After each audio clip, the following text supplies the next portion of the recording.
या 15 वर्षीय मुलाबरोबर अतिशय भयंकर कृत्य घडले आणि ही सर्व घटना पुण्याच्या खडकवासला भागामध्ये घडली आहे। हा 15 वर्षीय चिमुरडा जोरजोरात ओरडत होता, परंतु कोणीही मदतीला आले नाही। प्रकाश हरिसिंग राजपूत, वय वर्ष 15 असे या मुलाचे नाव। हा इयत्ता 9वी मध्ये शिकत होता। घरामध्ये आई वडील, मोठा भाऊ असे याचे कुटुंब। 9वी मध्ये शिकणारा प्रकाश हा शाळेत नेहमीप्रमाणे गेला।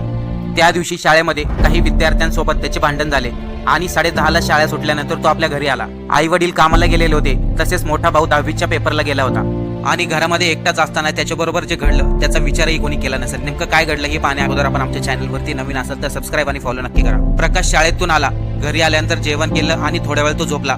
15 वर्षीय प्रकाश झोपेमध्ये असताना त्याच्या घरामध्ये काही अज्ञात हल्लाखोर आले आणि त्याच्यावरती कोयत्यांनी वार केले। तरी देखील प्रकाश घरामधून पळाला आणि काही अंतरावर जाऊनच कोसळला। कोयत्याचा वार जास्त लागल्यामुळे 15 वर्षीय प्रकाश वाचू शकला नाही। पोलिसांनी या घटनेचा तपास केला तेव्हा शाळेतल्याच मुलांनी हे कांड केल्याचे समोर आले। आजकाल मुलांना झालंय काय, आपल्या महाराष्ट्राचा यूपी बिहार व्हायला